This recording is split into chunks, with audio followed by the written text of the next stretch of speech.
اه اعمل ايه؟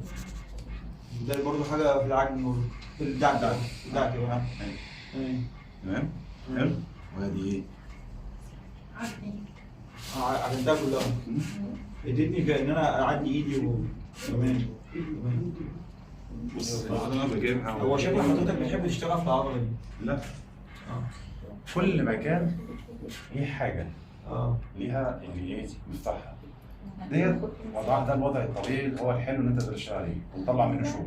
يعني ممكن احط مخده زي ما حضرتك عامل كده. ورجع تاني. تمام؟ ماشي. بس الحركه دي ما تتقومش عند الخوف. ما انا قصدي ايه وانت شغال ما تضغطش جامد. تمام؟ وغير كده هو مريح رجله دي تحتيه سنده.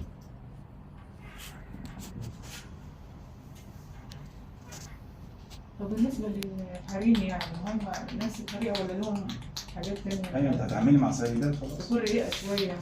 لا أنا ما يهمنيش ستات أو رجالة عادي الموضوع كله إيكوال عندي بس أهم حاجة يبقى الراجل محترم مش كده.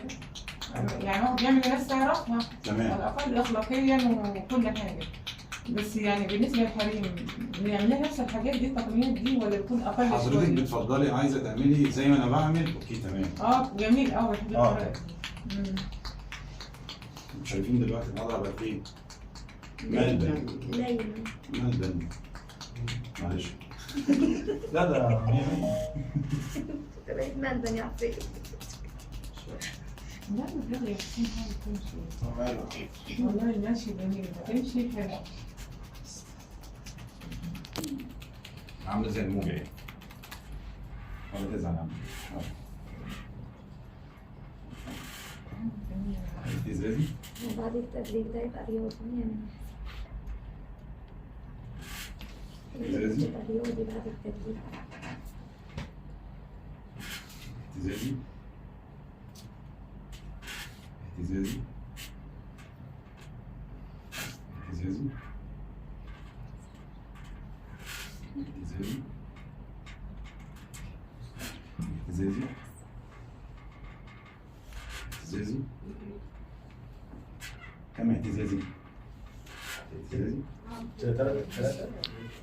4.